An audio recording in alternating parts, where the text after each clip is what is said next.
Mes chers amis, je vous salue tous dans le nom sacré de Jésus-Christ.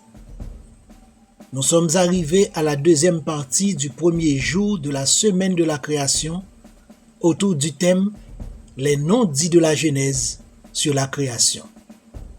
Si vous êtes nouveau à nous suivre, abonnez-vous, donnez un j'aime, commentez, partagez à votre famille et vos amis pour qu'ils puissent eux aussi être en connaissance de la parole de Dieu selon il est écrit. Afin de ne point rater aucun des secrets bibliques qui vont être révélés, apprêtez-vous à vous procurer de mon livre intitulé « Le déchirement du voile ». Sans plus tarder, nous allons continuer à élucider les mystères cachés à travers le récit du premier jour de la création, à partir de laquelle tant de théories ont vu le jour, comme les théories de Darwin, de Théodius, de Gaylord Simpson et du christianisme en particulier. Bienvenue à tous et à toutes à la deuxième partie de notre voyage temporel intitulé « Les non-dits de la Genèse sur la création ». Sur ce, apprêtez-vous à décoller avec nous à bord de notre vaisseau temporel biblique. Compte à rebours. 3, 2, 1, mise à feu. Bien avant que le premier jour soit accompli, le premier-né de la création a suivi la même évolution que son père, en créant d'abord son trône, ensuite son temple, après les oiseaux ailés selon leur espèce, ainsi que les bêtes des champs selon leur espèce. Trône, dignité, royaume, puissance et les invisibles dans les lieux secrets.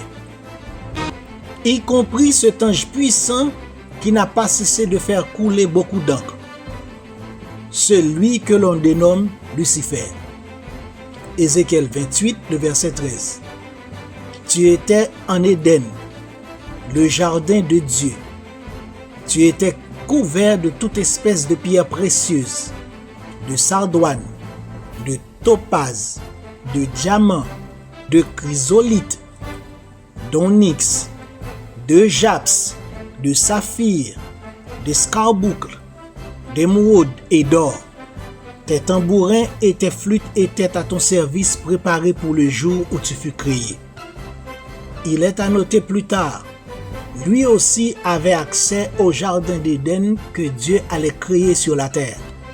C'est la raison pour laquelle il s'était camouflé lors de la séduction sous la forme d'un serpent, un animal qui était familier à Ève pour ne pas être identifié. C'était afin de tromper la vigilance de celle-ci à son sujet.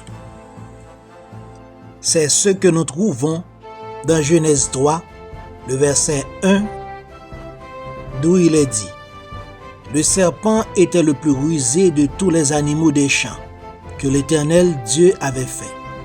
Il dit à la femme, « Dieu a-t-il réellement dit que vous ne mangerez pas de tous les arbres du jardin ?»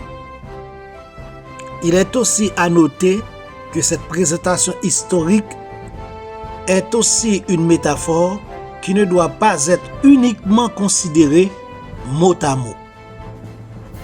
Les pierres précieuses mentionnées sont les différents dons d'un immense pouvoir et astuces relatifs à la sagesse que celui-ci a reçu de son Créateur, afin qu'il puisse accomplir sa tâche de chérubin protecteur et hôte à la perfection. Vous aimeriez connaître l'interprétation exacte de cette déclaration? Alors, procurez-vous de mon livre intitulé « Le déchirement du voile » lors de sa sortie prochaine. Lucifer était un ange spécialement créé, de catégorie chérubin. Il avait pour tâche d'être le porte-parole de Dieu, d'être le principauté protecteur le plus élevé des chérubins, ainsi que le maestro de la chorale des 9 chœurs des anges dans les cieux. C'est ce qui explique la création de ces accessoires de musique précités dans la citation du prophète. Pour ainsi dire, il avait été créé un ange hors du commun, Non seulement il était le prodige le plus élevé de la création du Fils parmi les chérubins, et par-dessus tout, il était aussi parfait en beauté. À travers son évolution, il s'était révélé sans reproche dans toutes ses voies. C'est ce que nous trouvons dans Ézéchiel 28, le verset 12. Ainsi parle le Seigneur l'Éternel. Tu mettais le sceau à la perfection. Tu étais plein de sagesse, parfait en beauté. La raison pour laquelle il avait été sur la sainte montagne du Dieu le Père, c'est parce qu'il était le témoignage affectueux d'un prestigieux présent du Fils à son Père. C'était afin d'être à jamais l'émissaire spécial du Père. Mais malheureusement, cela n'a pas duré. Mais fort heureusement, il n'était pas le seul de sa catégorie. C'est ce que nous a rapporté l'apôtre Jean au sujet de son remplaçant, le chérubin Gabriel. Jean 1er, le verset 19. Je suis Gabriel, je me tiens devant Dieu. J'ai été envoyé pour te parler et pour t'annoncer cette nouvelle. Après l'aménagement des cieux, de concert avec le Père et le Saint-Esprit, le Fils s'en vient sur la terre afin de continuer ce qui avait été déjà. De là étant, la terre était comme Dieu l'avait laissée, c'est-à-dire dans un état primitif qui est ainsi décrit dans Genèse 1er, le verset 2. La terre était informée vide et il y avait des ténèbres à la surface de l'abîme. Et l'Esprit de Dieu se mouvait au-dessus des eaux. Arrivé sur les lieux, l'esprit des ténèbres, du mal, de la stérilité et de la mort s'y était déjà installé sur la surface de l'abîme.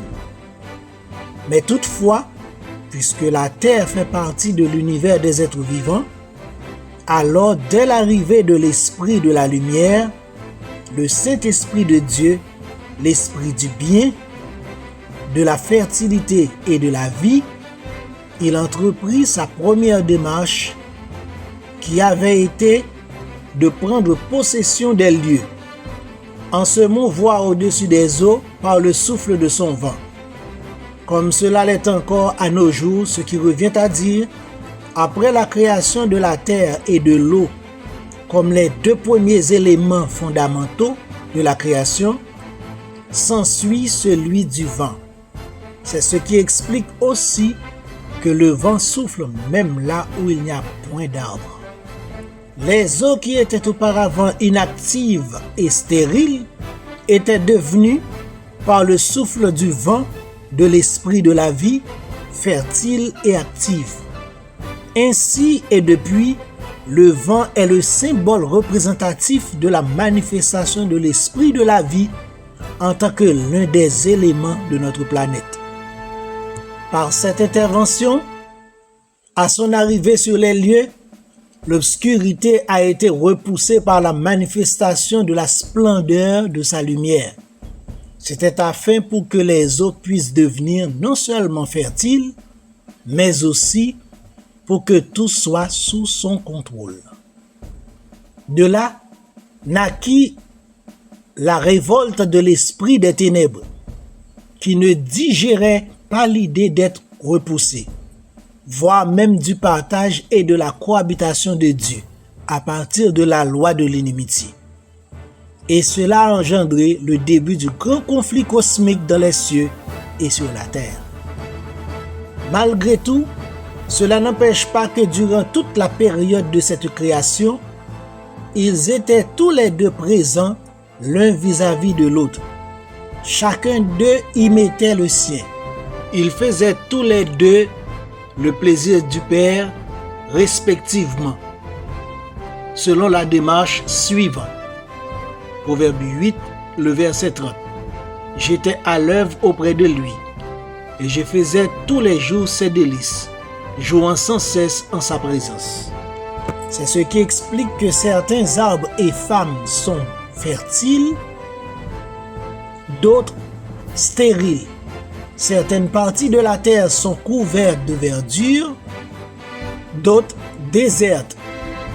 Le dessus de la mer se mouve encore et éclairé par la lumière du soleil, tandis que le fond marin est calme, compressif et ténébreux. Mais le tout se trouve sous l'autorité et la domination de l'Esprit du bien, communément appelé le Saint-Esprit de Dieu, et du Seigneur de la vie, le premier-né de la création. Ainsi donc, il devient évident, une fois que la création a été achevée, ces trois acteurs doivent avoir leur marque symbolique au cœur même du Jardin d'Éden. Premièrement, par la présence de l'arbre de la connaissance du bien et du mal, déterminant l'empreinte du pacte cohabitatif entre ces deux esprits. Deuxièmement, par l'arbre de la vie qui exprime la fusion constante de la lumière et de la vie. Par ces deux empreintes symboliques, naquit sur la terre la possibilité du libre arbitre, comme ce fut le cas dans les cieux.